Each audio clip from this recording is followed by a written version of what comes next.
Testimony of former detainees and anti-apartheid activists got underway at the South Gauteng High Court in Johannesburg. Maurice Smithers, who appeared briefly this morning, was arrested and detained a year before Neil Aggett, testified on the torture and beatings he had seen and heard security police giving Aggett. He was followed by Professor Firoz Cachalia, former Gauteng MEC for Economic Development in 2009, who at the time was leading the student movement at Wits University. Our reporter Nozintombi Miya is in court. All right, welcome back. We're here at a tea break at the South Gauteng High Court, where the court is hearing about the inquest into the death of Dr. Neil Aggett. We heard earlier this morning testimony from the former detainee Maurice Smithers, who spoke about his time in incarceration and what he observed days before Dr. Aggett had died. And he spoke on how he heard Dr. Aggett being beaten by security police. His cross-examination was quite brief in the morning. It was followed by also that of Firoz Cachalia, who is currently on the stand, also a former detainee, who broke down in the stand talking about how this entire torture and interrogation had become so severe that he believed at any point somebody, one of the detainees would have to die before there was any justice or anything that was done to assist those former detainees who were in prison at the time. But to speak to us a little bit further is another story of a family that never received justice. We're speaking to Amon Akhwate. Thank you so much, Amon, for joining me. Your father, Nicodemus, was also arrested and detained and killed by state police. Just briefly tell me what happened. Yes, my father was detained in 1969.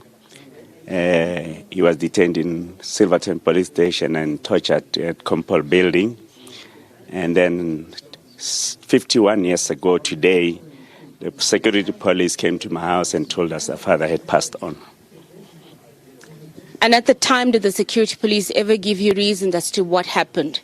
Nobody didn't tell us anything about where he was. We actually learned very late that he was in prison, and the police and nobody else came to us and told us what happened to him up until somebody came to tell us that my father was in Compol Building, beaten up. He couldn't even stand up. My brother, elder brother, who's turned 676 last month, is the last person to saw him alive in Compol Building. Did at any point you find out why your father was arrested in the first place? We were not even told why he was arrested up until today. We don't know why he was arrested. And surely sitting here in the court today and hearing testimony from both Maurice Smithers and Professor Firoz Cachalia must be bringing back all those memories of what your father could have been going through. Yes, it does. And the fact that in 1996, during the TRC, we went to the TRC to find out what actually happened to our father. And unfortunately, up till today, we don't even know what happened to our father because the TRC did not give us answers up until 2006 when the TRC was closed, and we never got any reparation. We never know. Nobody was prosecuted for the crimes against our father, and we're still waiting for justice to be served. And to add to that, subsequent to the Timol case, they were offered 2 investigators from the Hawks to come and take statements from us. They did that. 2 years down the line, we don't know what happened. We haven't heard anything from them. We're still waiting for justice to be done. So you're saying that the NPA or the state, currently or the Hawks, have not helped your family. We've seen them do their work with the Timor case, helping to put together the dockets for this Aggett case. You're saying that for your family, nothing has been done? Nothing at all. And the sad part is we are afraid as much as I think the Timor case is concerned, because in the Timor case, there's only one person left who's responsible for his death. Now, we don't know whether in our father's case there's anybody who's still available, who's still alive to come and tell us exactly what happened. And to that extent, it is very sad that after such a long time, after the statements were taken, we even gave the Hawks the a lawyer who was responsible for my father's case.